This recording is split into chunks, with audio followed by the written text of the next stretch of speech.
in the quietest part of a town most people forgot, where the streets curved like sleepy thoughts, and the air always smelled faintly of wood smoke and old books, lived an old clockmaker named Thorin.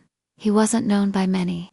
In fact, few people ever remembered seeing him, though everyone in the town had a clock made by him. Gentle, slow-ticking clocks that never rushed and never chimed too loud. Clocks that helped people sleep, not wake. Thorin lived above his little shop, where the windows were always fogged and the lights glowed like candlelight behind thin curtains. His shop was filled with the soft tick-tick of dozens of clocks, each one beating like a gentle heart, none ever quite in sync, yet all in harmony. But Thorin had a secret. Each night when the town had long since settled into stillness after the last dog had curled up, and the final teacup had been washed, he would wind up one particular clock. It didn't look like much.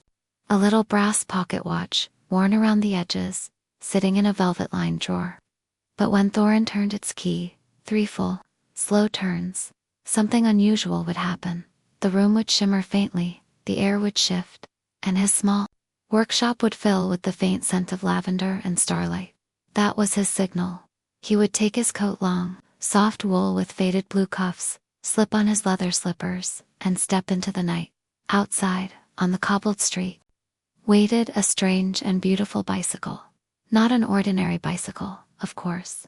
It was quiet, silver, with gears that turned without sound, and a little lantern hanging from the front that glowed with the pale light of the moon. Its wheels were like drum catchers, delicate and laced with soft wires that shimmered in the dark.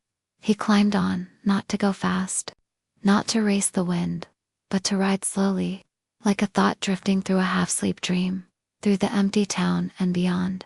With each gentle turn of the pedals, the town behind him softened. The houses became outlines, the lamps melted into stars, and the streets turned into streams of light. Thorin smiled, the cool night brushing against his cheeks like an old friend's hand. He didn't need to steer. The bicycle knew the way. They passed through places that weren't quite real, but not quite imaginary either.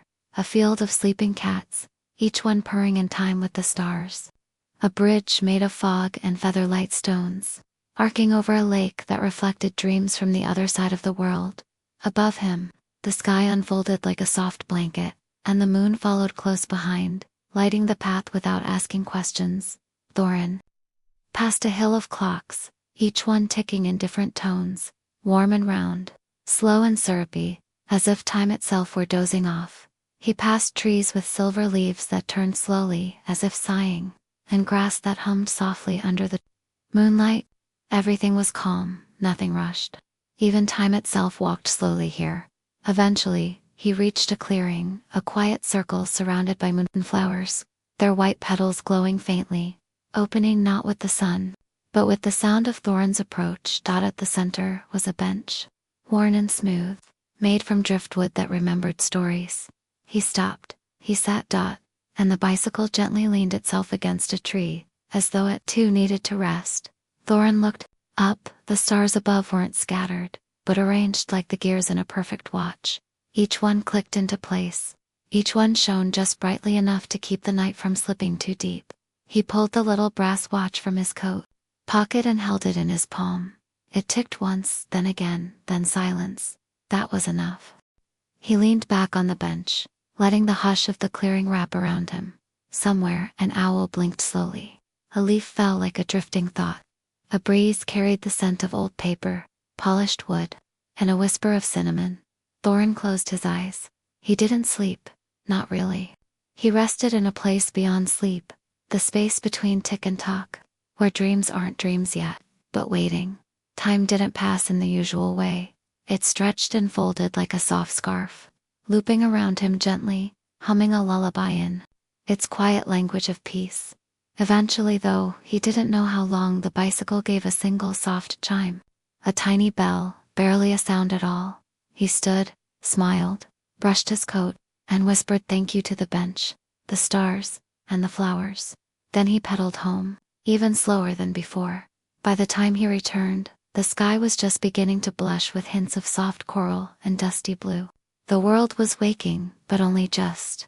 He parked the bicycle, which slowly vanished into a shimmer of starlight, and climbed the stairs back to his little workshop. The clocks were still ticking, still slow, still perfect.